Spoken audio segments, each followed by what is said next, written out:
Good afternoon. ഈ വേദിയിലേക്ക് സ്വാഗതം. Welcome to everybody to this stage. ഇന്നത്തെ നമ്മുടെ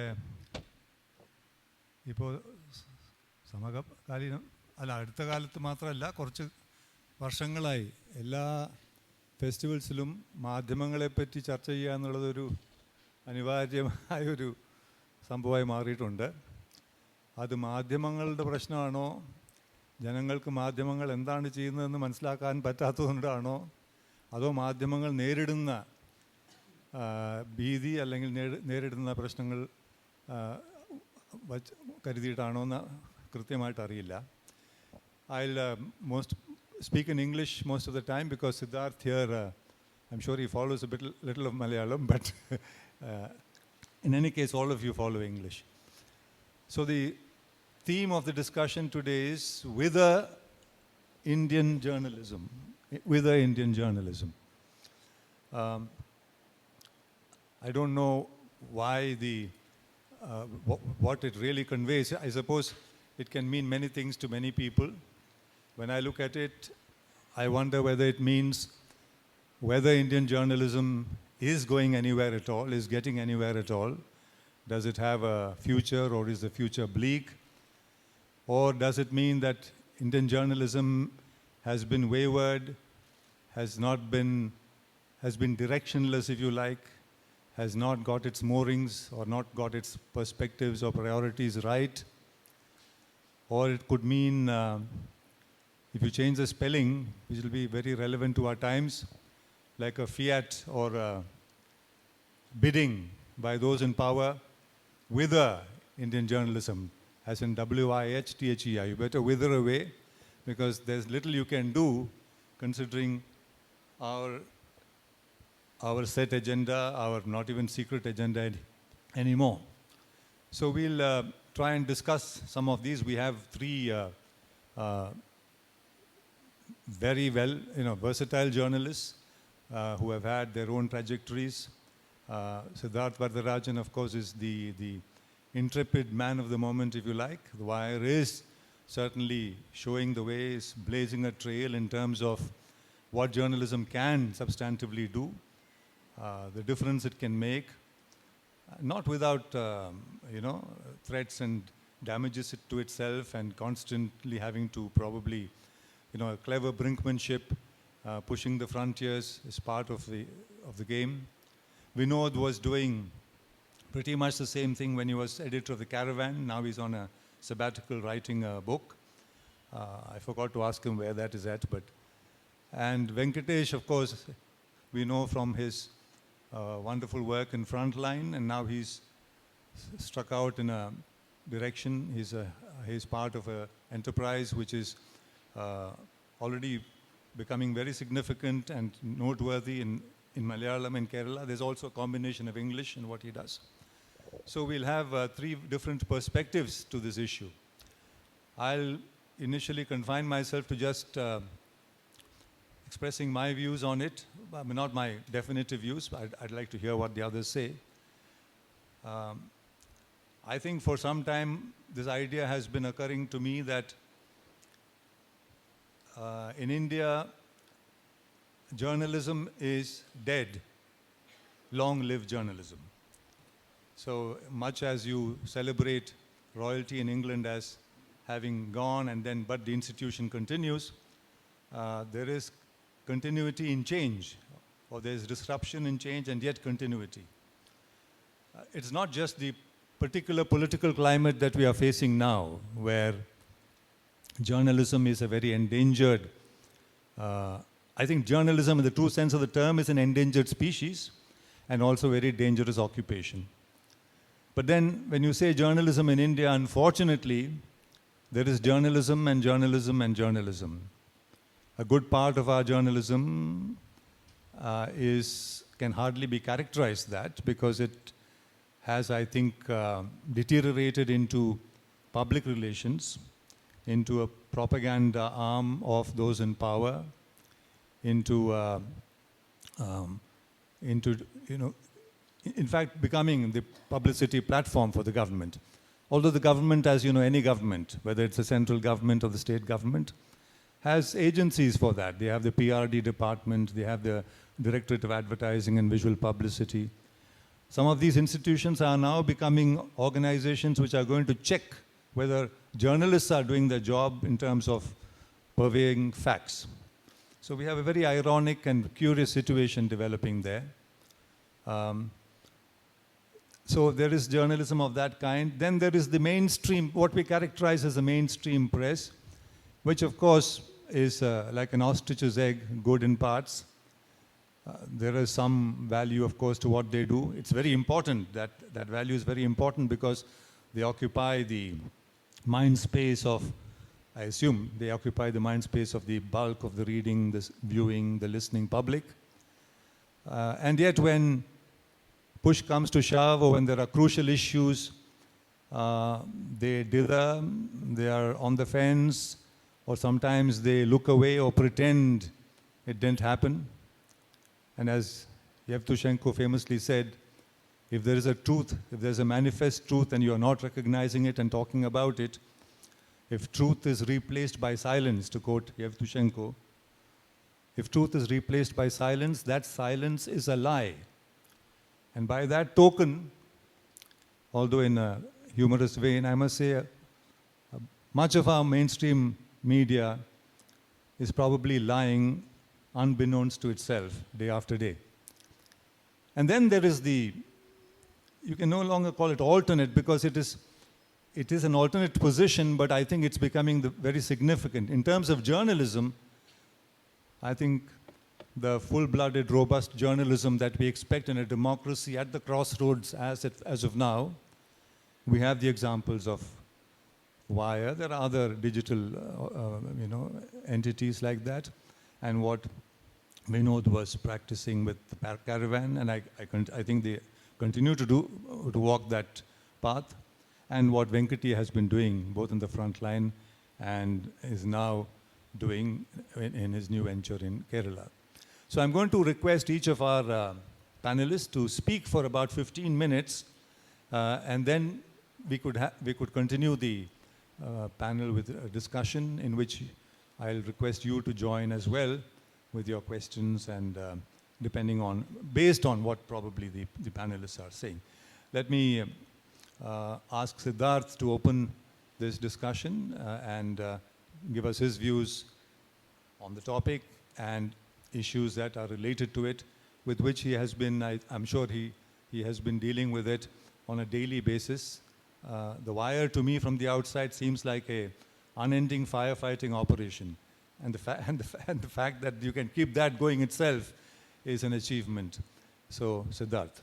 Thank you very much, Shashi.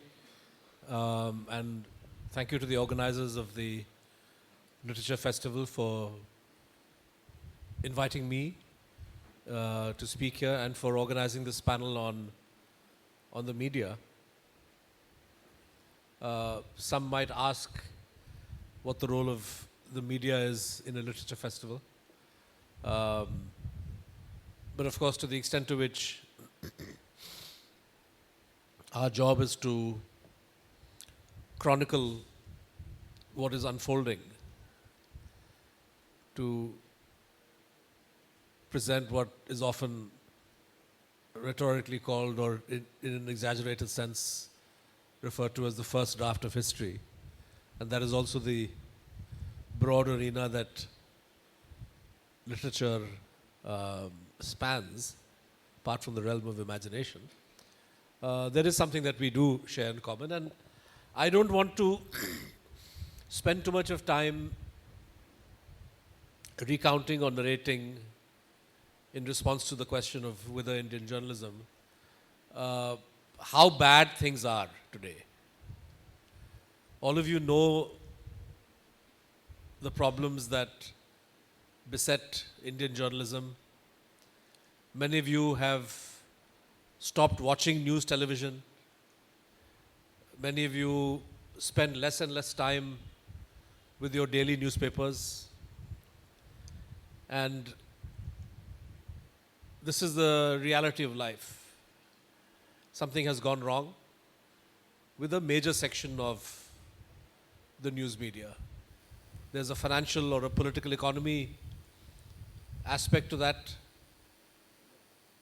But more importantly, a large section of the media seems to have jettisoned the first principles of what journalism is all about, which is to write about what is happening or to show what is happening and to help the ordinary citizen hold those who are in power accountable. And the media does this not as an activist, not as a crusader necessarily, but simply by unearthing and documenting and presenting information, asking questions, even if these are difficult questions, and thereby arming the citizen or the public at large with the information that they need in order to ensure that democracy works in the way that it's meant to work. That's the role of the media. The big media doesn't play this role anymore. There is a section of the media that is doing that role. It's not a small section by any means. There are hundreds of digital platforms that today attract millions of readers. You have lots of people who are active in making video reports on YouTube. You have a whole army of freelance reporters who, armed with little more than a smartphone and passion, are trying to tell stories in as accurate and professional a manner as they can.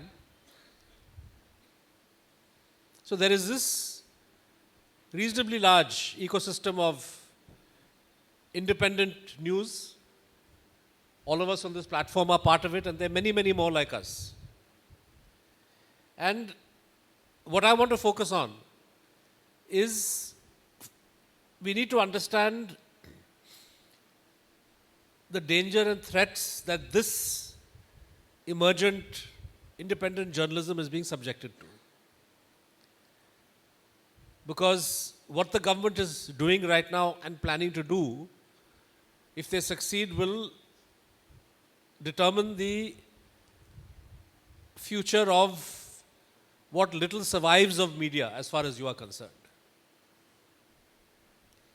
And the first point I want to emphasize in terms of the emerging challenges and threats is the creation of new rules and laws specifically aimed at censoring, regulating, and shutting down digital media. Some of this is happening in the form of the IT rules, where digital news and the draft broadcast bill, where news is defined in a very broad way, right down to an individual YouTuber putting out news videos or somebody running a current affairs blog. All of this will come under the ambit of the government's proposed rules and regulations. Some of this is being challenged in the High Court. Some of it has been stayed. You are aware that the central government created through the IT rules a fact-checking unit, and wants this unit to be given the statutory power to order the deletion of news stories that it decides are fake. In complete violation of the constitutional protection of free speech, constitutional protection of media freedom, matter was taken to Bombay High Court by Kunal Kamra, the comedian. Unfortunately, the verdict was split. One judge found the measures to be unconstitutional, the other found it to be okay, and now the matter will go to a third judge. But there are lots of other such provisions in the IT rules. The government has weaponized so-called reader complaints, so that so every media organization is required to have a grievance redressal officer. And if a reader is unhappy with the grievance that she has filed and the response that she has got, then the government gives, under the IT rules, the right of the so-called reader to escalate that grievance all the way up to a government committee. So finally, a group of official bureaucrats will sit and meet and discuss and adjudicate on whether a certain story should be deleted or not. It's unthinkable in a democracy that any government would try to exercise this kind of power. India is one of those countries where free speech is protected, not to the extent, of course, in the United States. It is subject to reasonable restrictions. But these reasonable restrictions have to be defined in law. They have to be reasonable also. And what the government is trying to do is certainly cannot by any stretch of the imagination be called reasonable. I'll mention to you the dangerous direction in which this is going because of it being unchallenged. And even the courts, which need to deal with this fast, are simply sitting on the problem. The IT rules were created 2 years ago. They should have been struck down by now as being ultra-virus. Because they are not, I'll tell you an example of the kind of problem that happened just day before yesterday. A number of young people were protesting in Patna against the railways' lack of recruiting of jobs. So some posts had been advertised, they had taken exams, they had been selected, but they are not being hired. I forget the details of the protest, but protests in India happen all the time, given the number of people who are unemployed.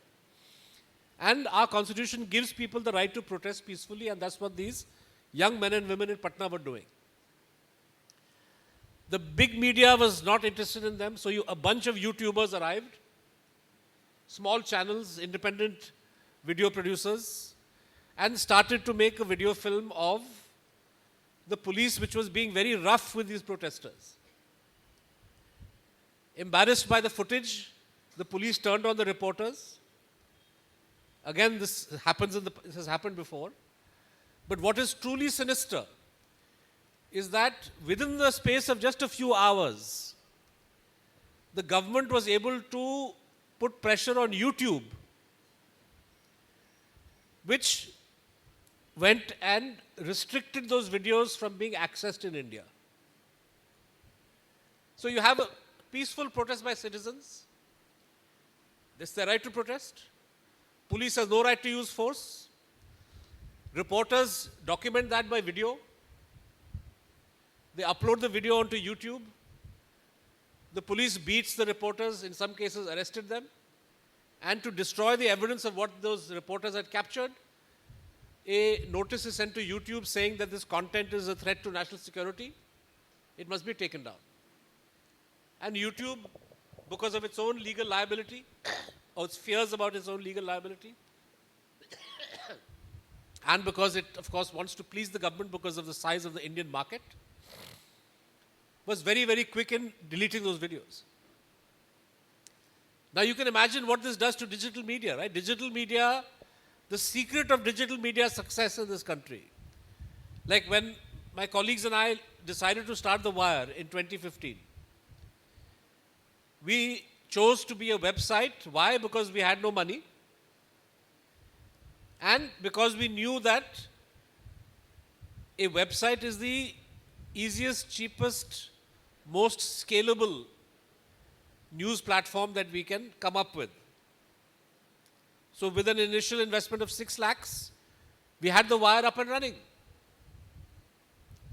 Newspapers and TV channels would have cost much, much more. In any case, TV channels require government permission, which would never have come for us.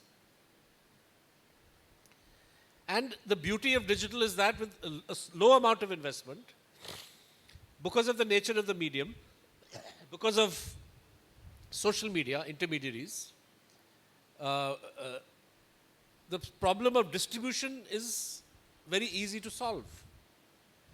So a relatively small media outlet with a few employees and a few stories can see one of its good reports go viral and reach millions of people without any great expense or investment on its part. I would say that if you look at the stories which are going viral in the social media space today. Stories by smaller news outlets, digital news outlets, or smaller magazine. Caravan is a very good example. Each individual story reaches many, many more people than the average story put out by Times of India or NDTV. This is the reality. And that's why the government was looking for ways and is looking for ways to restrict the reach of digital media. And IT rules, broadcast bill, putting pressure on YouTube, putting pressure on Twitter. Like there is an example I can give you of a website called Hindutva Watch. Hindutva Watch publishes a list of stories that have already appeared in the Indian media about violence against minorities.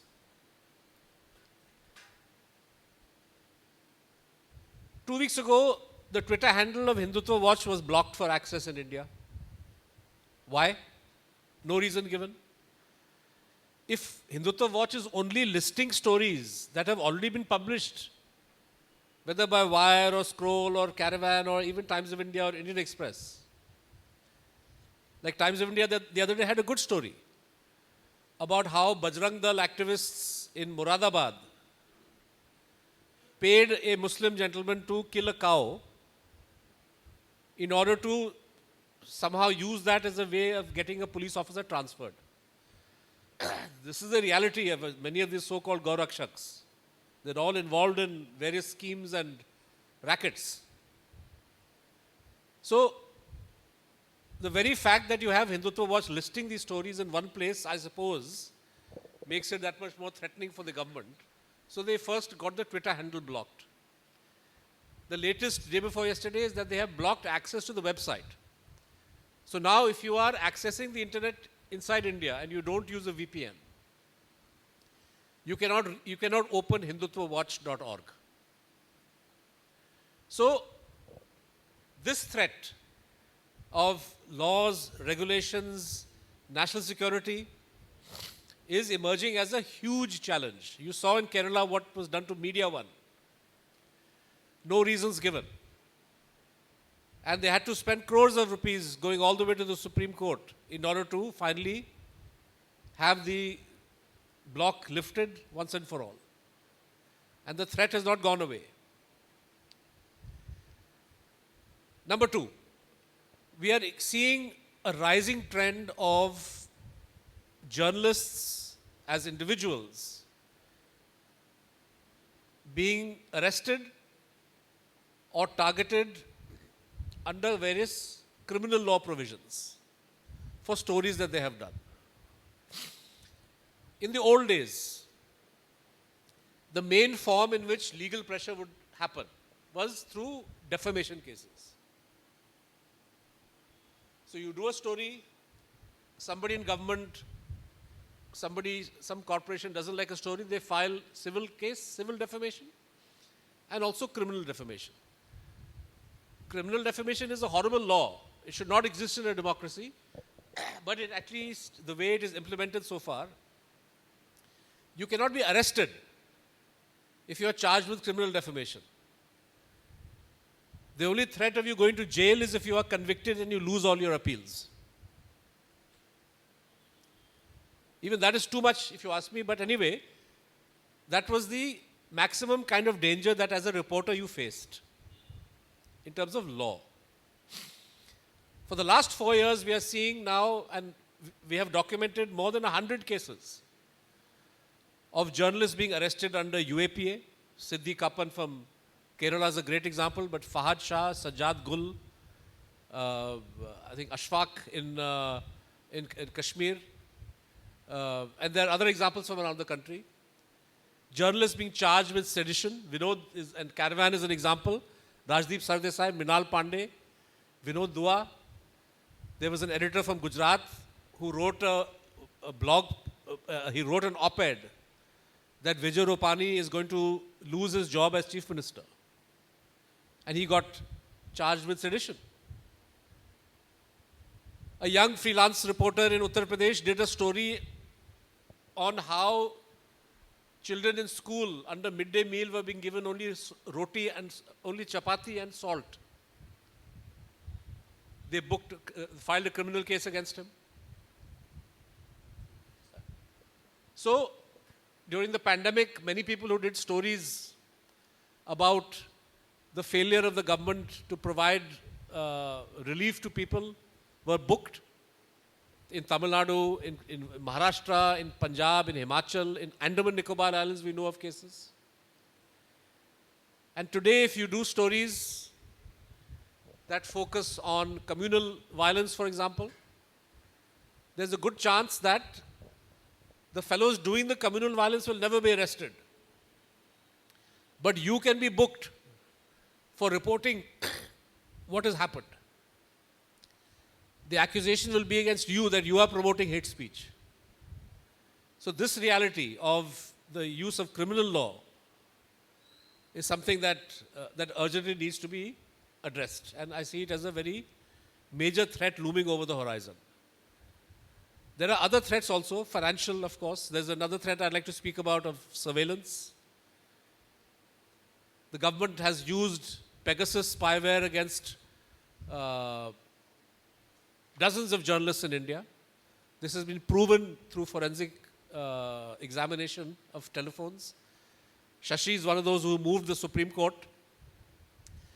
And despite the special committee being appointed by the Supreme Court, recording that the government refused to cooperate in violation of the Supreme Court's instructions, and recording that they found malware on a couple of phones. Of course, they couldn't say certainly whether this is Pegasus or not.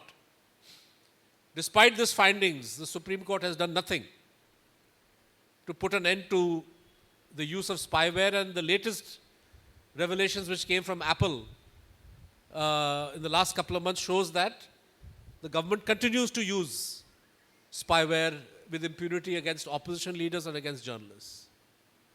So I think that this is also, if you're looking at Wither India, these are all ways in which the task, the job that we are doing is going to get harder and harder. And I'll stop there. I'll add more later. Yeah. Well, we can come back to this. I'm now going to request Venkatesh Ramakrishnan to give us his views. Well, I'll just continue from where Siddharth has stopped. And also, Siddharth has already listed നമ്മൾ നേരിടാൻ പോകുന്ന പ്രശ്നങ്ങൾ, നമ്മൾ നേരിട്ടുകൊണ്ടിരിക്കുന്ന പ്രശ്നങ്ങൾ, നമ്മൾ നേരിടാൻ പോകുന്ന പ്രശ്നങ്ങൾ, അതായത് നമ്മൾ ശാരീരികമായിട്ടും കായികമായിട്ടും എങ്ങനെ ഭരണകൂടത്തിൻ്റെ മർദ്ദനോപാധികൾ നമ്മളെ ആക്രമിക്കുന്നു, പ്രത്യേകിച്ചും കഴിഞ്ഞ 5-6 വർഷമായിട്ട് എങ്ങനെ അതിൻ്റെ സ്കെയിലും തോതുമെല്ലാം വർദ്ധിച്ചിരിക്കുന്നു. That has been kind of very well described by Siddharth, and he's also looked at some of the case studies. ഇതിൻ്റെ തുടർച്ചയായിട്ട് നമ്മൾ എങ്ങനെയാണ് മാധ്യമപ്രവർത്തകർ ഇത്തരമൊരു സ്ഥിതിവിശേഷത്തെ കൈകാര്യം ചെയ്യാൻ സാധിക്കുക. അപ്പോൾ അതിന് ഈ ഭരണകൂടം ചെയ്യുന്ന ബഹുമുഖമായിട്ടുള്ള മർദ്ദനത്തെ പോലെ തന്നെ ബഹുമുഖമായ പ്രതിരോധവും ആവശ്യമാണ് എന്ന ഒരു തിരിച്ചറിവിൻ്റെ അടിസ്ഥാനത്തിൽ ഈ മാസം, ഈ ജനുവരിയുടെ അവസാനത്തെ ആഴ്ച 26, 27, 28 ദിവസങ്ങളിൽ ബാംഗ്ലൂരിൽ ഗൗരി ലങ്കേഷ് ഫൗണ്ടേഷൻ ഇന്ത്യയിലുള്ള എല്ലാ ഭാഗത്തുമുള്ള ഓൾട്ടർനേറ്റീവ് മീഡിയയുടെ പ്രതിനിധികളെ വിളിച്ചു ചേർക്കുകയുണ്ടായി. There was a meeting of the alternative media organizations in India which was convened by the Gauri Lankesh Foundation in Bangalore on 26th, 27th and 28th of last month. It was a fairly representative meeting, and then we looked at all these issues which Siddharth has very clearly highlighted, in the sense, he's also come up with some case studies. So, ഇതിനെ പല തലങ്ങളിൽ കൈകാര്യം ചെയ്യേണ്ട ആവശ്യമുണ്ട്. ഇത് ആ മീറ്റിങ്ങിൽ പങ്കെടുത്ത ആൾക്കാരുടെ കൂട്ടത്തിൽ കാരവൻ്റെ കറണ്ട് എഡിറ്റർ ഉണ്ടായിരുന്നു, അനന്തനാഥ് ഉണ്ടായിരുന്നു, വയറിൻ്റെ MK വേണു ഉണ്ടായിരുന്നു, ടീസ്ത സെറ്റിൽവാദ് ഉണ്ടായിരുന്നു ഗൗരി ലങ്കേഷ് ഫൗണ്ടേഷൻ്റെ പ്രതിനിധിയായിട്ട്. പിന്നെ ഹിന്ദിയിലും മറ്റു ഭാഷകളിലുമുള്ള ഒരുപാട് ഈ സിദ്ധാർത്ഥ സൂചിപ്പിച്ചതുപോലെയുള്ള യൂട്യൂബേഴ്സും ചെറിയ പോർട്ടലുകൾ നടത്തുന്ന വളരെ വളരെ സജീവമായി വളരെ ക്രിയാത്മകമായി ഈ കാര്യങ്ങളിൽ ഇടപെടുന്ന ഒരു ഏതാണ്ട് 40ഓളം ആൾക്കാരുണ്ടായിരുന്നു. അതോടൊപ്പം നമ്മുടെ മീഡിയ വണ്ണിൻ്റെ പ്രതിനിധികൾ, അങ്ങനെ ഈ മെയിൻ സ്ട്രീം മീഡിയ എന്ന് വിശേഷിപ്പിക്കപ്പെടുന്ന അല്ലെങ്കിൽ മെയിൻ സ്ട്രീം മീഡിയ സ്പേസിൽ നിൽക്കുന്ന ആ കൂട്ടത്തിൽപ്പെട്ട ആൾക്കാരുമൊക്കെ ഉണ്ടായിരുന്നു. അപ്പോൾ നമ്മൾ അവിടെ കൂടിച്ചേർന്നതിന് ശേഷം ഉണ്ടാക്കിയിട്ടുള്ളൊരു വിശാലമായ ധാരണ, I think this is a very heartening development because one of the decisions taken there was that all these media organizations which are in the alternative media space will cooperate and collaborate with each other, and they will build an alternative narrative. They'll try to build an alternative narrative which is in multiple languages, which is, whatever good stories that come in the wire will be translated. In fact, our portal has already been doing it. We have been kind of giving a lot of give and take with Wire, with CJP, which is Citizens for Justice and Peace, and many other organizations like that. So basically, the idea is to kind of build a larger collective narrative, and I think this is a way forward. This is one of the things which was discussed and finalized, and of course, the next thing is about the cases which are being charged left, right, and center. ബീഹാറിൽ ഈ video YouTube take out ചെയ്യുന്നതിന് മുമ്പേ ഉണ്ടായിട്ടുള്ള ഏറ്റവും ഭയാനകമായ ഒരു സാധനം, അവിടുത്തെ ഒരു ചെറിയ യൂട്യൂബ് ചാനലിൽ ഒരു ഭാര്യയും ഭർത്താവുമാണ് ജോലി ചെയ്യുന്നത്. ഭർത്താവ് ക്യാമറ ഹാൻഡിൽ ചെയ്യുന്നു, ഭാര്യ ആങ്കറായിട്ട് വർക്ക് ചെയ്യുന്നു. ആ ഭാര്യയുടെ കൺമുമ്പിൽ വെച്ച് ഭർത്താവിനെ പോലീസ് തട്ടിക്കൊണ്ടുപോവാണ് അക്ഷരാർത്ഥത്തിൽ. എന്നിട്ട് അവരവിടെ കരഞ്ഞ് നിലവിളിച്ച് പറയുന്നുണ്ട്, എൻ്റെ ഭർത്താവാണ്, അവർ മാധ്യമ പ്രവർത്തകരാണ്. പക്ഷെ അതൊന്നും ഒരു പ്രധാനപ്പെട്ട വിഷയമായിട്ട് മാറുന്നില്ല. ഈ റെയിൽവേ റിക്രൂട്ട്മെൻറ്റിൻ്റെ കാര്യത്തിൽ ഇതിനു മുമ്പും പ്രശ്നങ്ങളുണ്ടായി. റെയിൽവേ റിക്രൂട്ട്മെൻറ്റ് നോർത്ത് ഇന്ത്യയിൽ വലിയ പ്രധാനപ്പെട്ടൊരു വിഷയമാണ്. എന്താ വെച്ചാൽ ഈ സർക്കാരുകളൊക്കെ ജോലിയൊക്കെ വലിയ രീതിയിൽ വാഗ്ദാനം ചെയ്യുമെങ്കിലും ആത്യന്തികമായി ജോലി കൊടുക്കാൻ പ്രാപ്തമായിട്ടുള്ള വളരെ കുറച്ച് നാമമാത്രമായ കേന്ദ്ര സർക്കാർ സ്ഥാപനങ്ങൾ മാത്രമാണ് ബാക്കിയുള്ളത്. റെയിൽവേ അതിലൊന്നാണ്. പക്ഷേ റെയിൽവേയിലുള്ള പ്രശ്നം എന്ന് വെച്ചാൽ റെയിൽവേയിലൊരു പണിക്ക് നിങ്ങൾ കോൾ ഫോർ ചെയ്ത് കഴിഞ്ഞാൽ അതിൻ്റെ ഏതാണ്ട് 10,000 ഇരട്ടി അപ്ലിക്കേഷനാണ് സാധാരണഗതിയിൽ വരിക. അപ്പോൾ ഈ പരീക്ഷകൾ നടത്താൻ വേണ്ടിയിട്ടുള്ള സംവിധാനമൊന്നുമില്ല. കഴിഞ്ഞ 2 വർഷം മുമ്പേ അലഹബാദിൽ സമാനമായ രീതിയിൽ ഒരു റെയിൽവേ റിക്രൂട്ട്മെൻറ്റ് ബോർഡിൻ്റെ പരീക്ഷയ്ക്ക് വിളിച്ചിട്ട് 2.5 ലക്ഷം ഉദ്യോഗാർത്ഥികളാണ് പരീക്ഷ എഴുതാൻ വന്നത്. And there was no place to kind of accommodate them, there was no place to kind of give them a space to write. It was utter chaos in Allahabad. And അവിടെയും ആ സമയത്തും അതിഭയങ്കരമായ പോലീസ് റിപ്രഷൻ ഉണ്ടായി. അതും ഈ പറഞ്ഞ പോലെ യൂട്യൂബേഴ്സിനെതിരായിട്ടുള്ള repression ഉണ്ടായി. ഇങ്ങനെ ബഹുമുഖമായിട്ടുള്ള പ്രശ്നങ്ങൾ. ഇപ്പം ഈ മിർസാപൂരിൽ ചപ്പാത്തിയും ഉപ്പും മാത്രം കൊടുത്ത സ്കൂൾ കുട്ടികളുടെ കാര്യം റിപ്പോർട്ട് ചെയ്തിട്ടുള്ള പവൻ ജയ്സ്വാൾ എന്ന് പറയുന്ന റിപ്പോർട്ടർ, 38 വയസ്സായിരുന്നുള്ള അയാൾക്ക്. അയാൾ ഈ വാർത്ത റിപ്പോർട്ട് ചെയ്ത് കുറച്ച് ദിവസം കഴിഞ്ഞപ്പോൾ അയാൾക്ക് മൗത്ത് ക്യാൻസർ ആണെന്ന് ഉള്ള റിപ്പോർട്ട് വന്നു. അതിന് മുമ്പേ ഇദ്ദേഹത്തെ പോലീസ് സ്റ്റേഷനിൽ കൊണ്ടുപോയിട്ട് അതിഭീകരമായി മർദ്ദിച്ചിരുന്നു. he was put in jail and he was actually remanded for about nearly 2.5 months. അപ്പോൾ അങ്ങനെയുള്ള വലിയ ഓപ്പറേഷൻസൊക്കെ നടക്കുന്ന സമയത്ത് എന്ത് തരം ലീഗൽ സപ്പോർട്ടാണ് നൽകാൻ പറ്റുക എന്നതിനെ പറ്റിയിട്ടുള്ള ഒരാലോചനയും ഈ യോഗത്തിൽ നടക്കുകയുണ്ടായി. നമ്മുടെ കേരളത്തിൽ നിന്ന് ഉള്ള 2 പേര് രൂപം കൊടുത്തിട്ടുള്ള വലിയ രീതിയിൽ നിയമപരമായിട്ടുള്ള കാര്യങ്ങളെക്കുറിച്ചുള്ള കവറേജിൽ വലിയ രീതിയിലുള്ള ഇടപെടൽ നടത്തുന്ന ലൈവ് ലോ എന്ന് പറയുന്ന അതിൻ്റെ കോ ഫൗണ്ടർ ബോർഡ് ഉണ്ടായിരുന്നു. അപ്പോൾ ലൈവ് ലോ അവരുടെ നെറ്റ്വർക്കിൻ്റെ ഭാഗമായിട്ട് ഇന്ത്യയിലല്ല ഇങ്ങോളം ഏതാണ്ട് 100ഓളം വക്കീലന്മാരുടെ ഒരു സംഘമുണ്ട്. അതിൽ സീനിയർ അഡ്വക്കേറ്റുമാരുണ്ട്, ജഡ്ജിമാരായി റിട്ടയർ ചെയ്ത ആൾക്കാർ പോലുമുണ്ട്. അപ്പോൾ അത്തരം ആൾക്കാരുടെ ഒരു വലിയ കൂട്ടായ്മ ഉണ്ടാക്കി ഇത്തരം കേസുകളൊക്കെ സംഘടിതമായിട്ട് നേരിടാനുള്ള ശ്രമമാണ്. പിന്നെ ഇതെല്ലാം മുന്നോട്ട് കൊണ്ടുപോകണമെങ്കിൽ ആത്യന്തികമായിട്ട് ഈ മീഡിയ ഓൾട്ടർനേറ്റീവ് മീഡിയ ഉപയോഗിക്കുന്ന അല്ലെങ്കിൽ മീഡിയ പൊതുവിൽ ഉപയോഗിക്കുന്ന ആൾക്കാരുടെ പ്രതികരണം കൂടെ, എല്ലാ തരത്തിലുള്ള പ്രതികരണം, അതായത് എല്ലാ തരത്തിലുള്ള സപ്പോർട്ടും നൽകാനുള്ള പ്രതികരണം കൂടെ ആവശ്യമാണ്.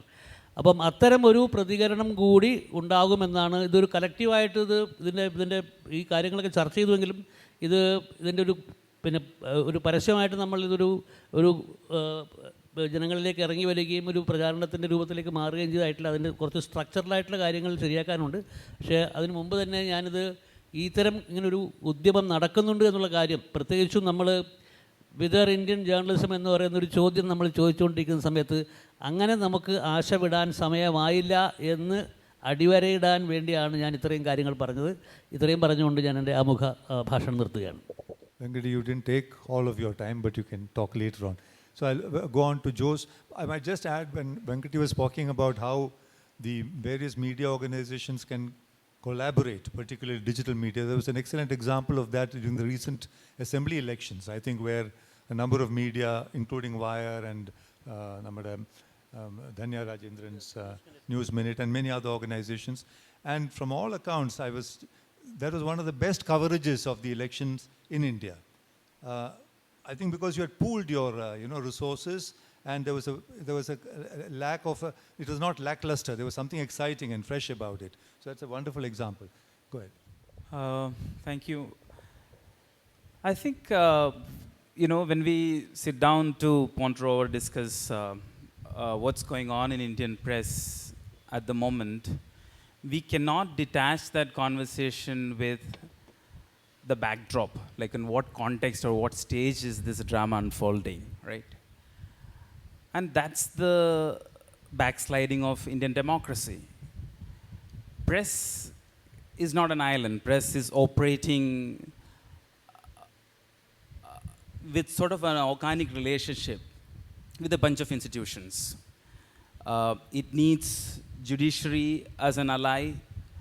Academia or universities or public intellectual space is an important space which takes journalistic stories forward, which analyzes journalistic content. This first draft of history that Siddharth was saying, that they have a little bit more liberty and time to process it, put forward theories and help us understand the times that we live in. And we also need a vibrant civil society and a good opposition and a bunch of other things. Now we see generally a backsliding in Indian democracy, and it's in that context that press is facing this onslaught. And when press is facing this onslaught, we try to also see it as, all right, it's our problem, and that to me may not necessarily take us very far, unfortunately, because if we see last 400, 500 years of history, then we know that journalism as we know today has only been evolving over, let's say, last 150 years, as we know. And that's with an understanding that democracy is a better system than any other systems. And the first 100 years of democracy, we had about 29 countries becoming democracies. That's about from early 1800s to the time Mussolini came to power in Italy, 1922. But that number of 29 countries slipped down to just 12 by the time the Second World War was speaking, 1942. Most of Europe came under Hitler and Mussolini. Then we see again another wave for democracy after the end of World War. So world goes through this cyclical processes, and press in each of these countries were under attack in different phases. But what we are seeing differently now is that this is now across the world, and countries which were seemingly fighting the good, quote unquote, good wars in the past have also the same problem. You have in the United States and Europe, even the leaders who are seemingly champions of democracies have very strong anti-democratic forces as opposition trying to claim power, and they might even come to power. In the United States, there is a high chance that Trump might come to power, right? And he might come to power from jail. Now, this is the kind of thing that we haven't seen in Western democracies. We have seen this in India, for example. We have parliamentarians sitting in jail, or ministers sitting in jail, or chief ministers sitting in jail. But now, that is something that we should worry as people. Like, the time that we live in is facing unprecedented threats all over the world. And another aspect is that all these bad guys are friends. They're friends with each other. Look at the non-verbal communication of Erdogan and Modi when they meet, or when Trump and Modi when they hug. That's very different from some other leaders, right? In Caravan, I had asked the fact-checking department and on a sort of a dry day when they didn't have an assignment to sort of analyze the Modi hugs. Like who is he hugging, and who does he offer to give shake hand, and just that analysis showed some kind of findings which is very interesting. The richer you are, the more autocratic you are, you have a high chance of getting a hug from Modi, right? So you see this alliance, unfortunately, which has been unfolding. And all of us, I think, started journalism, or certainly in the journalism schools, we are taught the journalism theories first. And we are told that you are finding the strength of your journalism from a theory which is called the social responsibility model, or the social responsibility theory. And that came out, interestingly, after the failure of two models before that, the libertarian press model and the totalitarian press model. The libertarian press model had brought the world to Great Depression in 1929, the unprecedented unemployment that the world had seen. Hollywood was making movies portraying journalists as villains. You would see a number of movies in 1930s where publishers and journalists were portrayed as villains because they were partners in the crime for Great Depression. And Henry Luce, who was the founder of the Time magazine, felt if that level of distress continued, he would be out of business very soon. Whether it's out of his very practical business sense or social contribution, he set aside some money and he called the vice chancellor of Chicago University, Professor Hutchins, and said, like, you saved American press. Come up with a model where my working journalists and my business side will understand how to work and not lose the trust of the readers. And Hutchins took up the challenge. He got some philosophers, scientists, no journalists in his team, because it is not a concern of journalism, it's a concern of society. All of them took a couple of years and then came up with this theory called social responsibility press model. So that model basically aligns itself with democracy, that there are certain values of people treating each other equals. The money, the capital which comes into press, the character of that capital is put on test. Who is investing, the transparency on that part, what kind of advertisements is coming. The diversity in the newsroom, like what kind of representation in the US context, what percentage of blacks are in the newsrooms. In the Indian context, it should be a huge issue. It should have been long ago, but what kind of representations do people get in newsrooms? And more than in Kerala and South India, you see very high percentage of extremely high castes, superior castes taking over most of the big jobs. So of course, then you will not pay attention to the stories which are important. So diversity, again, these are all values which newsrooms are supposed to practice that got opened with the social responsibility model. Now, what we see, unfortunately, is that we are going backward and embracing the two previous models, the libertarian press model and the totalitarian press model. You have Adani and Ambani, the equivalents of the American giants last century or the century before, taking over most of Indian media. They have been doing that for a while now. We had, very interestingly, an old act called Monopolies Restrictive Trade Practice Act in 1960s, but again, fascism doesn't start with Modi.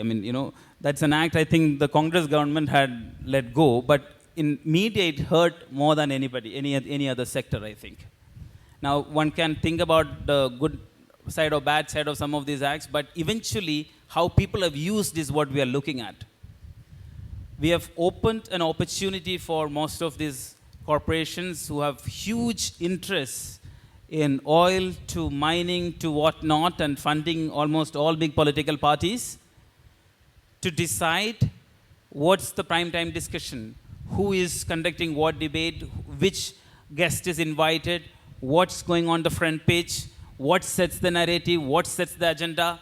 The money decides. It's going back to the libertarian model. It's not the editor, it's not the bureau chief, it's not the investigative reporter, it's not the grasshopper on the ground who has the best story in his hand or her hand, who is deciding the front page lead story. The other aspect, the totalitarian, what was considered to be very Russian and Soviet Union model, where the state comes in and decides what's the coverage. We see that, I mean, I don't know whether you follow the Akashvani 10-minute bulletins or all that, but from the childhood habit, it sort of still comes to me. I start my day with that.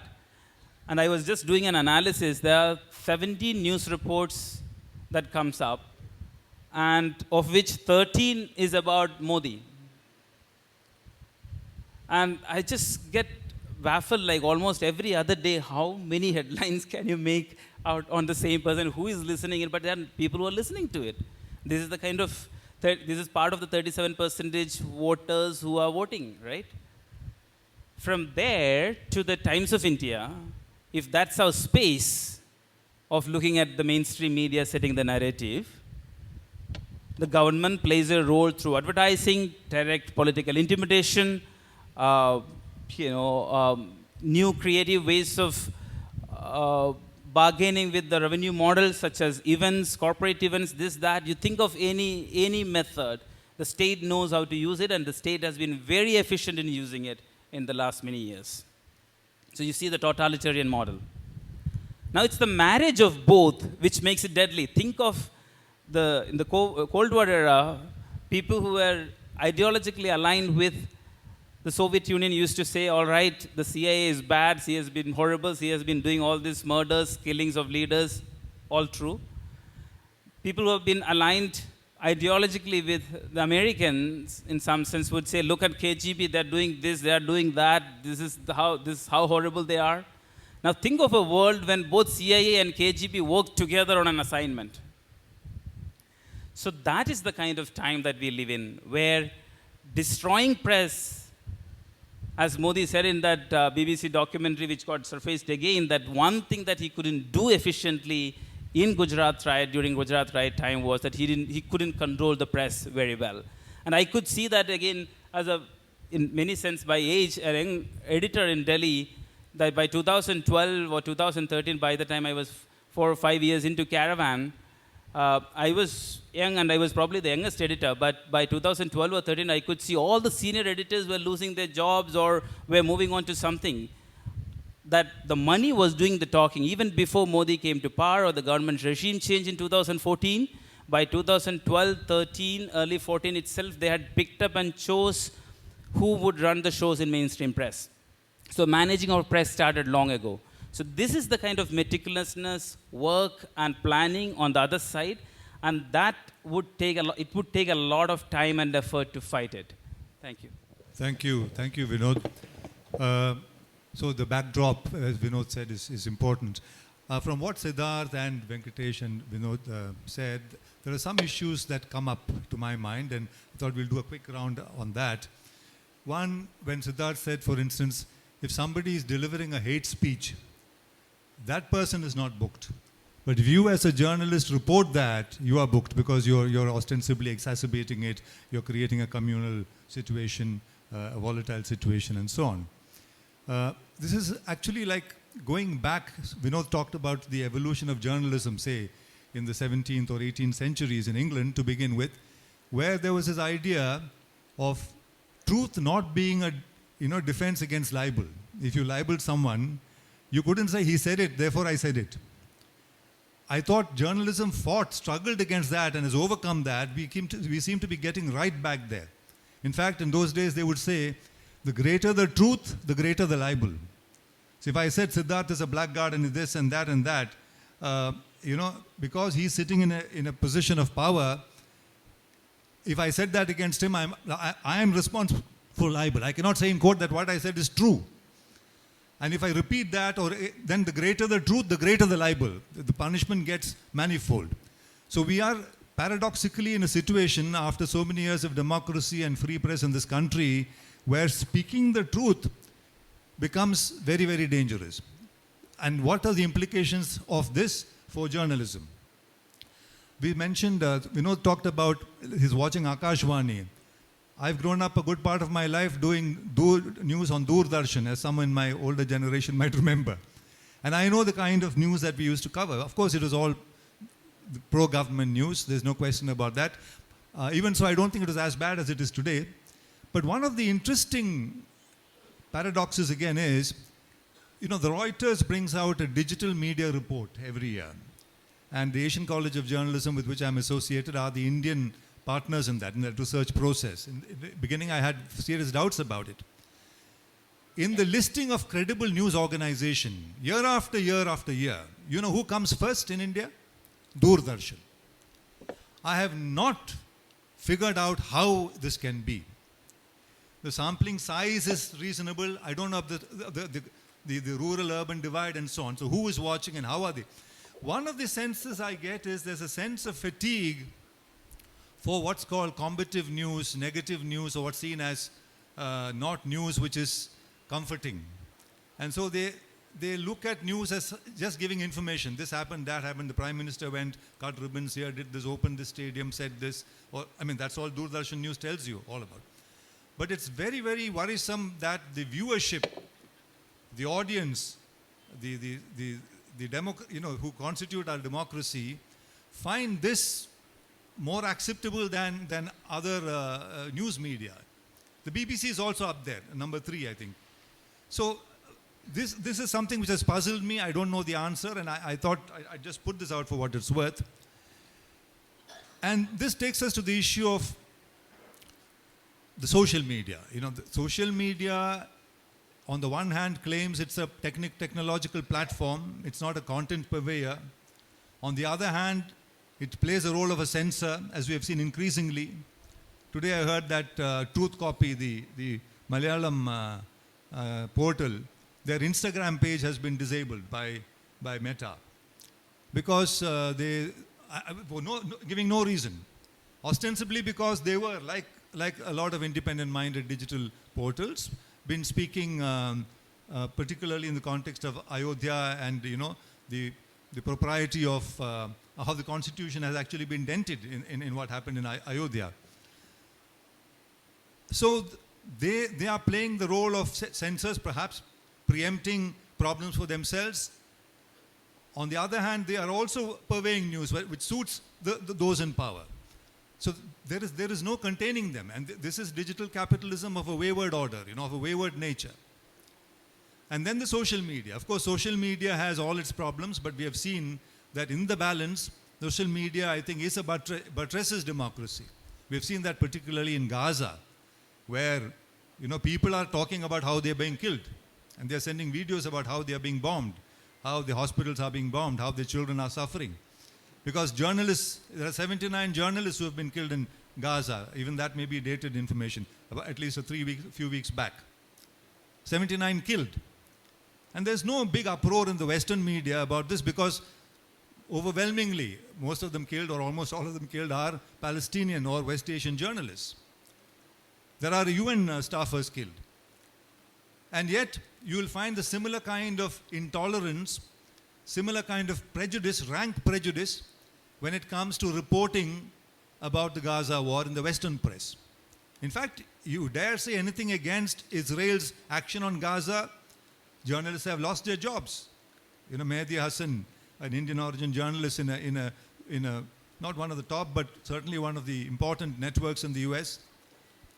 Cartoonist Steve Bell of The Guardian, who worked there for 42 years.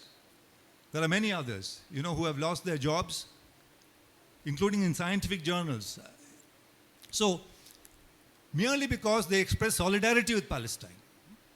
So this is there. But that seems to be a social phenomenon there. Here our main problem is, it is the state, the ruling party, the state of the day, bearing down on journalism in a manner that is very, very chilling. Not just chilling, I think it's becoming very difficult for journalists to do their job. So the question that I want to ask is, when this happened some years back, some decades back, in the 1970s, mid-1970s, we know we had the emergency. And even subsequently, the citizens of the country stood with the media. The media, to begin with, stood with one another. There was no divided media there. It's true that many journalists or others, when they were asked to bend, they chose to crawl, as Advani famously said. But it was the blowback which forced the government, and Indira Gandhi, of course, looking back, maybe made the mistake of calling for elections and lost the elections. Subsequently, when we have had defamation laws or threat of implementation of defamation laws, there have been huge, demonstrations in Parliament where mainstream journalists, young journalists, old journalists have all joined together and forced the state to withdraw those. Today you see nothing of that kind of solidarity. Why is that? Is there a sense of fatigue about journalism, or is it that people expect a feel-good journalism? As a famous newspaper's editor said, what we want is that kind of journalism. Or is it that journalism itself has a crisis of credibility, or at least sections of a rotten apple can spoil a whole cart. So if some journalism or some journalists practice in the process of practicing their trade become, reason for the label of not credible, questioning the credibility of journalism. So these are also, I think, issues of introspection for us as journalists, and I'd like quickly to hear Siddharth, Venkatesh and Jose on this. Thank you, Shashi. There's lots of food for thought in what you've said. I'll pick up on 2 points. Like you, I have also been a bit surprised by the Reuters survey. And on one occasion where I had a chance to discuss this with some of the Reuters people, the theory that I offered to explain this was the following, that what they are capturing as most trustworthy is actually nothing but a proxy repeat of the original question, which is, which media do you follow? If you are watching Doordarshan for one reason or the other, you are hardly likely to admit that this is an untrustworthy channel. If you read Times of India for sports or R.K. Lakshman or whatever, or because you like the Mirch Masala of the paper, of course you're going to say it's reliable. And the question that you are raising has been raised even more with greater passion by our colleague in the Philippines, Rappler. The fact is that Rappler, which is an independent, critical Philippines news outlet, scores lower than on the reputation or credibility front than some of the pro-government Philippines media, and Maria Ressa has fought with them. And I think she's even broken with Reuters on this issue. So I think there are methodological issues here. But the second question, which is, why don't we see media putting on more of a united front? I think this is a very, goes to the heart of what is a unique situation in India today, which is that we are a house divided like we have never been in the past. During the emergency and after, there was a sense in which whether you were a bold, fearless newspaper like Indian Express was at that time, or you simply went along with the stream like Times of India or HT did, there was a sense in which censorship and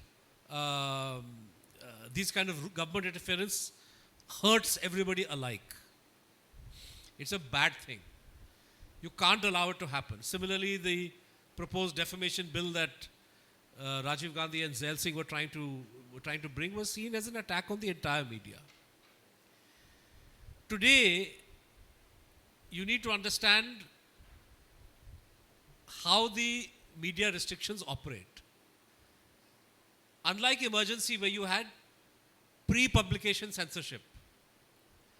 So you literally had censors sitting in big newsrooms, clearing copy and so on and so forth.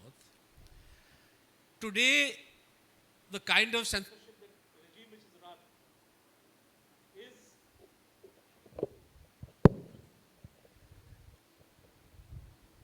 is censorship after publication, or no freedom after publication. So you have freedom of press on paper, but freedom after press not guaranteed. So you can do a story, but you don't know. Like when that young reporter who filed the story on midday meals consisting of roti and namak, he had no clue that a case would be filed against him and he would go to jail. What these kinds of random ad hoc police measures do is that it creates a tendency to self-censor. So if you are independent, you will take risks and you will believe in fighting it out. The middle section of the media decides to play safe. So they will simply not carry certain kinds of stories. And then you have a large section of the media which actually is firmly in the government's camp. Just look at the way in which the January 22nd Ayodhya event was covered. This was a political event of the ruling party and ruling parivar. It was not a national event. It was not even an event for people of Hindu religion. It was an event organized by a political party for its own political ends. And if you are going to cover it as a reporter, you will have to ask fundamental questions. Like, what is the Prime Minister of India doing as the Yajman or the main functionary? Just last month, Mr. Jaishankar, India's Foreign Affairs Minister, told the editor of the Financial Times that there is no truth in the allegation that there is discrimination in India against Muslims. He says that the government does not discriminate against Muslims. I have a question. In 2019, the Supreme Court gave land for the construction of a mosque, and it said the temple can be built where the Babri Masjid stood. It did not say build the temple first, mosque can follow later. In the eyes of the government, surely temple has to be as important as mosque. But we know that no work has even started on the mosque. I'm not getting into the rights or wrongs of the judgment. But just take that judgment at face value. When the government has no religion, when the Prime Minister is not supposed to be partial to any religion, how can he behave in that fashion? Did any big media ask that question? Did any big media ask the question about somebody like Mr. Champat Rai? For 20 years, he was prosecuted by CBI for demolishing the mosque. Now he's presiding over the event. Is the CBI going to file an appeal against the acquittal? And why have they not filed an appeal? Isn't that a question that big media should ask? Nobody asked it. So sadly, Shashi, that one large chunk of your media is firmly in the government camp. They are not only keeping quiet, they actually cheer. When this government went after Prabir Purkayastha and NewsClick, which is a media organization of some standing, Prabir is a journalist of some standing, unique person who went to jail during emergency, And now. And a large section of the media was cheering, encouraging the government. This is the sad reality. Thank you, Siddharth. He said here, in India we have freedom of, yes, after the publication that you have the problem. As Fali Nariman put it wittily, in India we have freedom of speech. We don't have freedom after speech. That is the situation. And Prabir Purkayastha is, it's terrible what's happened to him. But funnily, the first time he was arrested was during the emergency. And not because he did anything wrong then. They mistook him for someone else and took him away. They took him to the police station and found that they got the wrong man, but they wouldn't admit it, so kept him there for about 8 months or close to a year. So this is the police for you. Venkatesh. Shashi, I'll come back to your comments after the first line of presentation. I think you have highlighted two major issues. One is how these credibility ratings can go wrong, and what is, you said, I don't know for the life of me how Doordarshan comes first, and perhaps how even BBC comes third. That's also a very big question. I think that is something which we need to be really looking at. And the other thing is, of course, you also talked about how there is no collective solidarity from the audience, viewers in these trying times. I think I have looked at these two issues quite closely, but then there is also, I think, the third factor that we need to factor in here is how the audience is responding. This is something which I have seen over the last 10-15 years, especially after we have had this huge boom in terms of the social media platforms, YouTube platforms and things like that. If you look at any of these platforms, whether they belong to the right, left or center, not center, right or left, one-sided, aggressive news and news analysis presentation is what captures the audience. And it is true for right-wing media, it is also true for left-wing media. You need to, the whole question of objectivity and having on the one side and the other side, that doesn't work. See, if you look at Kerala's own example, ഇവിടെ ഏറ്റവും കൂടുതൽ വ്യൂവർഷിപ്പും ഏറ്റവും കൂടുതൽ പൈസ ഉണ്ടാക്കുന്ന ചാനലുകൾ എല്ലാം, social മീഡിയയിൽ പ്രവർത്തിക്കുന്ന ചാനലുകളെല്ലാം ഒരു വക്കീലിൻ്റെ ചാനലുണ്ട്, അത് കംപ്ലീറ്റ്ലി വൺ സൈഡഡാണ്. വേറെ ഒരു എല്ലാവരെയും, ലോകത്തുള്ള എല്ലാവരെയും ചീത്ത വിളിച്ചുകൊണ്ടിരിക്കുന്ന ഒരാളുണ്ട്, അയാൾക്കാണ് ഏറ്റവും കൂടുതൽ സംഭവമുള്ളത്. നിങ്ങൾ ഒരു ബാലൻസ്ഡ് ആയിട്ടുള്ള ഒരു സാധനം നിങ്ങൾ ഈ പഴയ കാലത്തുള്ളതുപോലെ കൊടുക്കാൻ വേണ്ടിയിട്ട് ആലോചിച്ച് കഴിഞ്ഞാൽ അതിന് ഓഡിയൻസ് ഇല്ല. അത് വളരെ പ്രധാനപ്പെട്ടൊരു സാധനമാണ്. അത് ഓഡിയൻസ് സ്വയം ആലോചിക്കേണ്ട ഒരു വിഷയമാണ് എന്ന് ഞാൻ വിചാരിക്കുന്നു. I think that is something which the audience audience ആലോചിക്കണം വിഷയമാണിത്. The second thing is about the way you call out people. There has to be a systematic way of calling out people in the media who are indulging in these kinds. Somebody talked about hate speech. Hate speech report ചെയ്താൽ അത് പത്രപ്രവർത്തന ക്രൈമാവും. പക്ഷേ നമ്മൾ കഴിഞ്ഞ ഒരു 10-15 വർഷമായിട്ട് കണ്ടിരിക്കുന്ന കാര്യം എന്ന് വെച്ചാൽ there are journalists who actively promote hate speech. And there are only very few organizations like Citizens for Justice and Peace and NewsClick to a large extent who called out people like Sudhir Chowdhury of the Zee News or Sudarshan News. Sudhir Chowdhury, Kashmir is a story which CJP called out and he had to pay a fine for it, was on he made a categorization of terrorism of various types and tried to kind of fix people into these slots. And Sudarshan TV came up with this absolutely ridiculous story about a plan in a madrasa where people were kind of coaching students to get into civil services in various levels, at various levels, the higher level civil services. And it was turned out to be a completely false story. But then I think from our side, from the side of the responsible media, we do not have a system to call it out. I think both CJP and NewsClick have been doing an important job on that. And the third thing, of course, as I just want to repeat, that the audience needs to look within itself and see why one-sided presentation of news and analysis is getting so much traction in all these digital platforms. Jose, 5 minutes. I think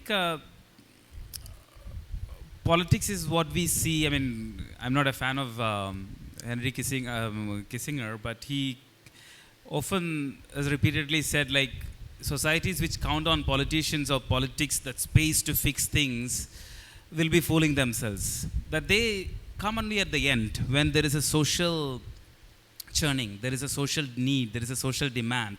And they're good managers. Politicians are reasonably good managers, then they make use of it, right?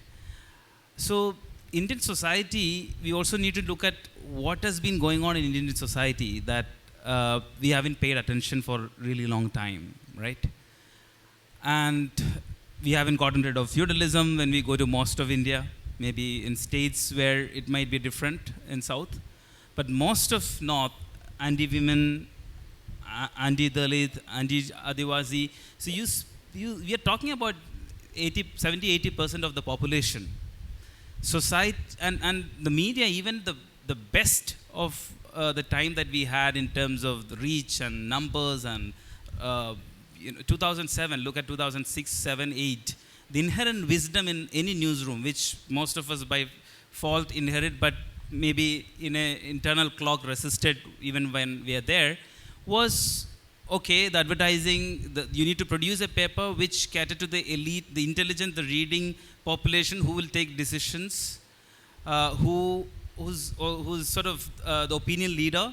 There is a theory also on that, opinion leader in journalism. So your ideal reader is somebody who can speak up and play a role in deciding the course of that particular issue or something else, right?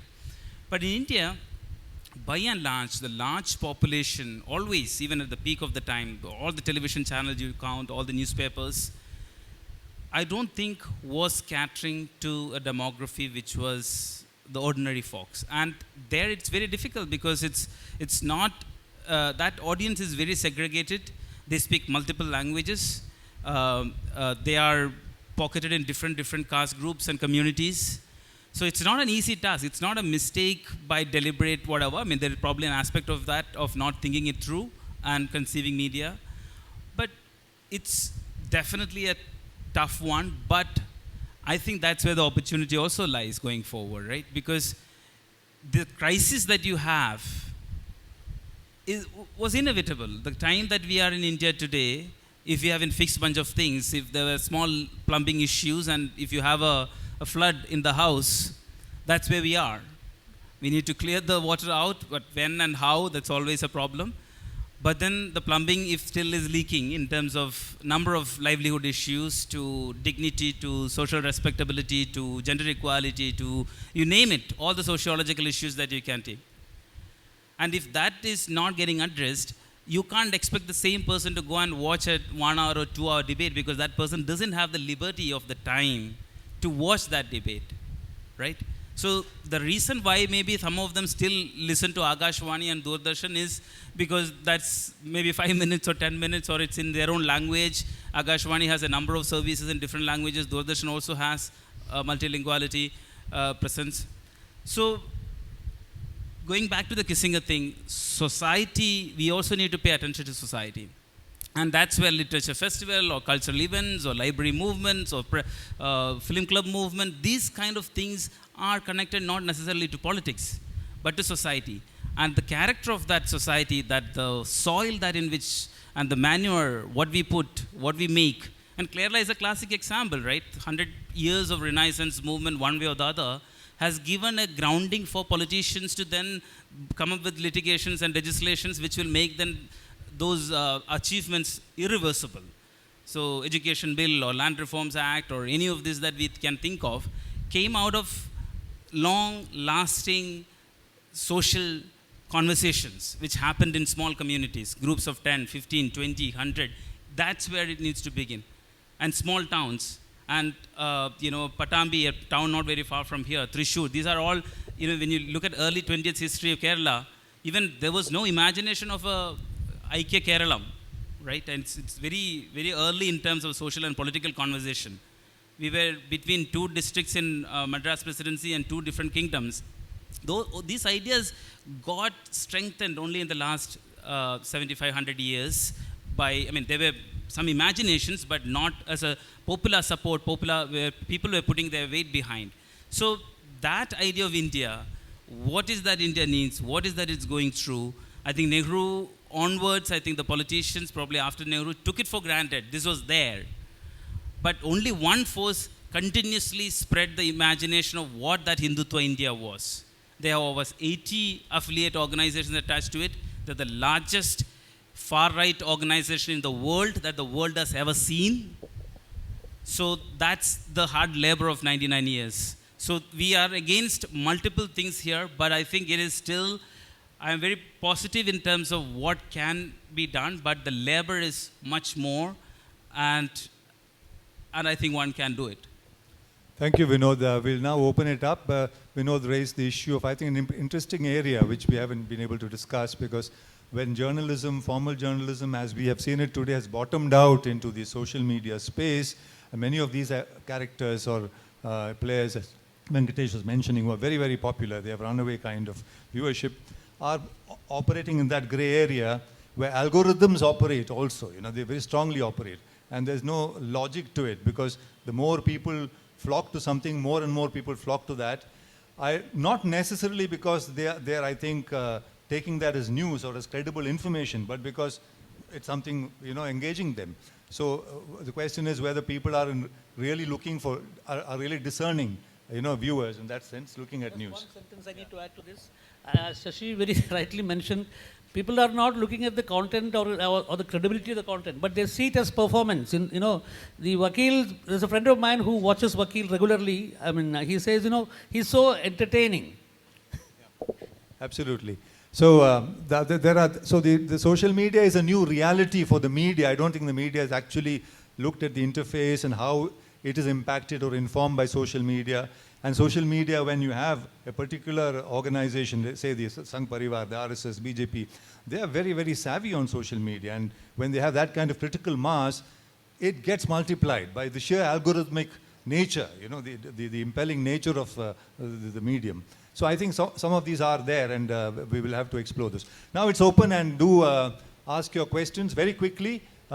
Do make it a question, not a comment or a you know, opinion, as far as possible. And if the question is directed to anybody, please mention, and do introduce yourself. Sir, എൻ്റെ പേര് ഷാമിൽ. ആര് ഉത്തരം പറഞ്ഞാലും കുഴപ്പമില്ല. ഒരു സംശയം, ഞാനിവിടെ ഇരുന്ന് ആലോചിച്ചൊരു സംശയമാണ്. രാഷ്ട്രീയ പാർട്ടികളുടെ ആദർശത്തിലും ആശയത്തിലും അകപ്പെടാതെ, മൂലധന ശക്തികൾക്ക് കീഴ്പ്പെടാതെ, മതങ്ങൾക്കോ മത സമുദായത്തിനോ സ്പർശനം ഇല്ലാതെ ജനങ്ങളുടെ ശബ്ദമായി ജനങ്ങൾക്ക് വേണ്ടി ഇന്ത്യയിൽ നിലകൊള്ളുന്ന ഏതെങ്കിലും ഒരു മാധ്യമ സ്ഥാപനത്തിൻ്റെ ഒരു പേരൊന്ന് പറഞ്ഞു തരികയാണെന്നുണ്ടെങ്കിൽ വളരെ ഉപകാരമായി. കുറേ സ്ഥാപനങ്ങളുണ്ട്. ഇപ്പോൾ ഇവിടെ ഈ സ്റ്റേജിലിരിക്കുന്ന വയറ് മുതൽ ഈ ഞങ്ങളുടെ കൂട്ടത്തിൽ ഈ മൂലധന താല്പര്യങ്ങൾക്കും രാഷ്ട്രീയ താല്പര്യങ്ങൾക്കും കീഴ്പ്പെടാതെ സ്വതന്ത്രമായ മാധ്യമപ്രവർത്തനം നടത്തുന്ന ഇന്ത്യയിലെ സ്ഥാപനങ്ങളിൽ ഏറ്റവും പ്രചാരമുള്ളതും ഏറ്റവും ശക്തവുമായത് വയറാണ്. വയറിൻ്റെ നിലവാണ് ഇവിടെ നമ്മളിവിടെ ഇരിക്കുന്നത്. സിദ്ധാർത്ഥ് കാരവൻ വിനോദ് നയിക്കുന്ന സമയത്ത് കാരവനും അത്തരത്തിലുള്ള ഒരു വലിയ മൂവ്മെൻറ്റിൻ്റെ ഭാഗമായിരുന്നു. അവരും രാഷ്ട്രീയത്തിലും കൂടുതൽ ഒരു ചുരുങ്ങിയ തലത്തിൽ ഐഡം എന്ന് പറയുന്ന ഞാൻ നടത്തുന്ന സ്ഥാപനവും ചെയ്യാൻ ശ്രമിക്കുന്നത് ഇത് തന്നെയാണ്. അപ്പം ഇത്തരത്തിലുള്ള ഇടപെടലുകളുണ്ട്. ഇപ്പോൾ ഞാൻ പറഞ്ഞില്ല, ഇതിപ്പം ആ ഇടപെടലുകളുടെ ഭാഗമായിട്ട് ഗൗരി ലങ്കേഷ് ഫൗണ്ടേഷൻ, അതും ഗൗരി ലങ്കേഷ് ഫൗണ്ടേഷനെ പോലൊരു സ്ഥാപനം, നമുക്ക് എല്ലാവർക്കും നമ്മുടെ ഈ മൊത്തത്തിൽ ഉള്ള നമ്മുടെ മാധ്യമ സ്വാതന്ത്ര്യത്തിൻ്റെ ഏറ്റവും വലിയ സമീപകാലത്തെ ഏറ്റവും വലിയ രക്തസാക്ഷിയാണ് ഗൗരി ലങ്കേഷ്. ഗൗരി ലങ്കേഷിൻ്റെ പേരിലുള്ള ഫൗണ്ടേഷനാണ് ഈ സമ്മേളനം വിളിച്ചു ചേർത്തത്. അത് തീർച്ചയായും ശുഭോദർക്കമായ ഒരു തുടക്കമാണ്, പക്ഷേ അതൊരു ചെറിയ തുടക്കമാണ്. It's a small beginning, it's a beginning, but it's a small beginning. But the point is it needs to be strengthened. അത് സ്ട്രെങ്തൻ ചെയ്യാനുള്ള ഉത്തരവാദിത്വം ഞങ്ങളുടേത് മാത്രമല്ല, that is the responsibility of the viewers and the audience and the readers. എൻ്റെ പേര് Shajan C Mathew എന്നാണ്. എൻ്റെ ചോദ്യം വെങ്കടേഷ് രാമകൃഷ്ണനോടാണ്. ഇപ്പോൾ ഗൗരി ലങ്കേഷ് ഫൗണ്ടേഷൻ്റെ പ്രവർത്തനങ്ങൾ വളരെ നല്ലതിനാണ്, അതിനെ അനുമോദിക്കുന്നു. കേട്ടുകൊണ്ടിരുന്ന വളരെ സന്തോഷം തോന്നി. പക്ഷേ ഈ മൂലധനം എന്ന് പറയുന്നൊരു സംഗതി, പല സമാന്തര സംരംഭങ്ങളും ഉണ്ടായതും മൂലധനമില്ലാതെ നശിച്ചു പോകുന്നതും അതിന് സാക്ഷിയാണ് ഞാനടക്കം പലരും. അപ്പോൾ എങ്ങനെയാണ് ഇതിൻ്റെ ഒരു മൂലധനം, കാരണം മറുവശത്ത് വലിയൊരു മൂലധനത്തിൻ്റെ അധികാരത്തിൻ്റെ എല്ലാം പിന്തുണയോടെ നിൽക്കുമ്പോൾ ഈ മൂലധനം കണ്ടെത്തുന്ന ആ ഇഷ്യൂവിനെ എങ്ങനെ, അത് റിയലായിട്ട് എങ്ങനെ നമ്മൾ ഫേസ് ചെയ്യും? ഇപ്പം എല്ലാവരുടെയും പിന്തുണയാണ്, എല്ലാവരുടെയും പിന്തുണ വേണം എന്നൊക്കെ പറഞ്ഞു, പക്ഷേ അതൊരു അങ്ങനെ റൊമാൻറ്റിക് കൺസെപ്റ്റ് അല്ലാതെ എന്താണ് അത് നിങ്ങൾ റിയലിസ്റ്റിക് ആയിട്ട് എന്ത് ചെയ്തിരിക്കുന്നു? ഇതിലും വയറിൻ്റെ ഉദാഹരണമാണ് ഏറ്റവും വലിയ ഉദാഹരണം. വയറാണ് ഇന്ത്യയിൽ ക്രൗഡ് ഫണ്ടിങ്ങിനെ ഒരു പ്രസ്ഥാനമാക്കി മാറ്റിയിട്ടുള്ള ഒരു സ്ഥാപനം. I think we are requires a big hand for that.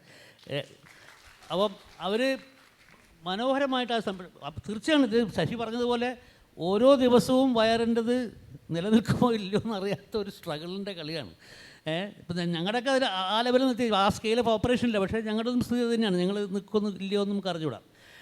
വിനോദിൻ്റെ കേസിൽ ഡിഫറൻസ് ആണ്. വിനോദിനെ ബാക്ക് ചെയ്തത് കാരവൻ സമയത്ത് ഇന്ത്യയിലെ തന്നെ വലിയ ഒരു മാധ്യമ ശൃംഖല ഉണ്ടായിരുന്ന ഒരു സ്ഥാപനമാണ്. പക്ഷേ അവർക്ക് അതിലെ ഒരു ഭാഗത്തിന് ഇത്തരത്തിലുള്ള ഒരു I think Vinod will be able to explain the context of that better. How a big group like the group that supported the caravan decided to Delhi Press, yeah, they had a lot of publications, including very successful women's publications, also cosmetics and stuff like that. But then they decided to invest in something like Caravan, and Vinod gave tremendously courageous leadership to that. That's a different matter altogether. നിങ്ങൾ പറഞ്ഞതുപോലെ മൂലധനം ഒരു വലിയ പ്രശ്നമാണ്. പിന്നെ ഇതിൽ ഈ കൂട്ടത്തിലുള്ള പല സ്ഥാപനങ്ങളും നാളെ അടച്ചു പോകാൻ സാധ്യതയുണ്ട്. പക്ഷേ അതിന് ഇടയ്ക്കിടയ്ക്ക് വിനോദ് ഉപയോഗിക്കുന്ന ഒരു വാക്കുണ്ട്. ഈ ഓഗ്മെൻറ്റേറ്റീവായിട്ട് നമുക്ക് വാല്യൂ അഡീഷൻ പത്രപ്രവർത്തനത്തിൽ ചെയ്യാൻ പറ്റും. ഓഗ്മെൻറ്റേറ്റീവ് എന്ന് വെച്ചാൽ ഒരു നാമമാത്രമായ രീതിയിലെങ്കിലും നമുക്ക് പത്രപ്രവർത്തനത്തിന് ഒരു വാല്യൂ അഡീഷൻ കൊടുക്കാൻ പറ്റുമോ എന്നുള്ള ചോദ്യം പലപ്പോഴും വിനോദ് പല സംഭാഷണങ്ങളിലും പറയുന്നത് ഞാൻ കേട്ടിട്ടുണ്ട്. ആത്യന്തികമായിട്ട് നമുക്ക് നമ്മുടെ ഒരു ജീവിതം കൊണ്ട് അത്രയ്ക്ക് ചെയ്യാൻ പറ്റില്ല. നമുക്ക് ലോകത്തെ മുഴുവൻ മാറ്റിമറിക്കാൻ പറ്റുമോ? പക്ഷേ നമുക്ക് ഓഗ്മെൻറ്റേറ്റീവായിട്ട് ചെയ്യാം എന്നുള്ളതാണ് ഞാൻ വിചാരിക്കുന്നത്. അതാണ് നമ്മളെല്ലാവരും ചെയ്തുകൊണ്ടിരിക്കുന്നത്. മൂലധനം തൽക്കാലത്തേക്ക് അതിലൊരു പ്രശ്നമല്ല. സിദ്ധാർത്ഥിനോടും ചോദ്യങ്ങൾ മലയാളത്തിൽ വേണമെങ്കിൽ ചോദിക്കാം കേട്ടോ. സാറേ, എൻ്റെ പേര് പ്രഭാകരൻ. എനിക്കിവിടെ ഉന്നയിക്കാനുള്ളൊരു കാര്യം വിതർ ഇന്ത്യൻ ജേർണലിസം എന്നാണ് പറയുന്നത്. The very constitution of India itself is withering away. Why this problem is not being focused? Moreover, the basic problem of what journalism and the judiciary and the whole the democracy is facing is pradinitya janadhipatyamanu.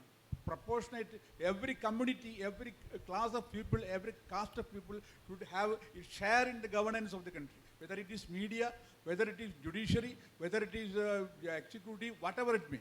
But this Indian journal media is owned by Baniyas and manned by Brahmins. This is a shocking reality. And these two social groups are basically anti-social, anti-national and anti-constitutional by culture and by values. This is what I have to say. So, there are, of course, I admit there are a few shock absorbers like Varadarajan and Venkataraman, like that. Shock absorbers are there. Of course, I admit it. But the reality is that when the Baniyas and Brahmins are managing the media, how can you expect justice and truth from media? Yeah. When the emergency took place, I agree with you. I was a student. I was a young in the SFI in MCC, and we used to call the Ramnath Goenka and the Indian Express the Jute Press, and went out saying, down, down, Jute Press. When emergency took place, who stood up? The one man who stood up, who showed the guts, was Ramnath Goenka. He was a Baniya press. It's a Jute press. But even they can. And see, the press is by definition a bourgeois. That's why Engels called it the bourgeois press. It is the nature of, but I don't think it matters where it comes from. The Hindu is if you like, a Brahmin press. But it's certainly the best example of a press, even today, although there are erosions, it's still an example of speaking truth to power in many cases. So I'm not very sure that a caste kind of approach to this will work really. And if it carries far greater clout if one or two of the big press stands up against. Of course, we had the example of Telegraph recently, but then the editor has, I think, paid the price, and I'm surprised he's not on the panel today. But we have had some very good examples. And it's not that all the press is bad. Even in the Times of India, you feel it's a sorry press. There are occasions when you see bright stories there. It's in the nature of journalism for journalists to try and file good stories. So a press is not necessarily entirely controlled by the owner. The problem is when the government keeps threatening the owners by, first of all, cutting off advertising, then setting the ED and the CBI and the IT and every other agency, against them, then naturally they take a backseat, because obviously it's a business. But I agree that from the spirit of the independence movement, where the press was seen as the life breath of democracy, and in fact, most of our leaders of independence were either lawyers or journalists or both. Since perhaps in the post-liberalization phase, the idea of profiteering, of maximizing profit, has become the credo of the press, and that is also taking a toll on the press. Sir, do you believe that because 95% of the global media, mainstream media, is funded and owned by aggressive capitalists and fascists, do you see a sunlight at the end of the tunnel, and will we cross this labyrinth? I think Siddharth can, since he's trying to do that. See, I think one thing we should be clear about, that ownership, see, we are living in a capitalist country, in a market economy. Most economies, I would in fact say all the economies in the world, with one or two exceptions, are capitalist economies, where the media is privately owned. And you have, in some cases, a monopoly press of large corporation holding multiple different kinds of media organizations. And you have that example in some sections of the US media. And then you also have standalone companies. To my mind, ownership, because we are in the question we have to ask ourselves is a free press possible in a capitalist country? And the answer has to be yes. If we say it's not possible, then the only thing left to do is to fight for revolution and forget about having any expectation of media. But as readers, as journalists, as citizens, we have the right to expect that the media play a certain kind of role. Now, if you compare the US media under Donald Trump with the Indian media under Narendra Modi, in both countries, media is privately owned. In both countries, you have large corporations that own a lot of media. Yet, in the US, that corporate capitalist media did not prostrate itself before Trump in the way that the corporate capitalist media in India has done. So what is the difference? The difference, I think, has to do with and this comes to the point that Vinod Jose raised, that what is happening to the media has to be seen in the context of what is happening to democracy. In the US, the various institutions, political and economic, have had 200, 300 years to mature. Many of their institutions aimed at preserving checks and balances have a much higher degree of integrity to the way they function than their equivalent organizations in India. No matter how much Trump would have liked to, I don't think he would have had the ability to send FBI to knock on the doors of the editor of New York Times when he didn't like a certain story. He couldn't send the income tax people at will. But in India, all of that is possible. Right? So I think that the point I'm making is that even in a capitalist economy like India, it is our right to demand a better press, and we have the ability to do that also. And I would say that the digital technology has allowed people like us, not just Wire. Today, we are part of DigiPub, which has hundreds of members. Websites in Kerala, Tamil Nadu, Odisha, Assam, Northeast, Gujarat, which are coming out in English, coming out in different languages. Some small, some big. And they're all doing the job that media needs to do. And I would say that the vast majority of them are privately owned companies. Very few are non-profit like The Wire. Most of them are private companies. And I think that they have a very good chance of surviving, and we should not be cynical that nothing can be done. I think a lot can be done. Which is why, as Siddharth said at the outset, the government is going the extra mile to make sure that the digital media is tamed, because I think their worry is that it can get out of hand. I think we'll have to leave it there because we've run out of time. Thank you for being such a great audience, and thank you, Siddharth. Thank you, Venkatesh. Thank you, Jose.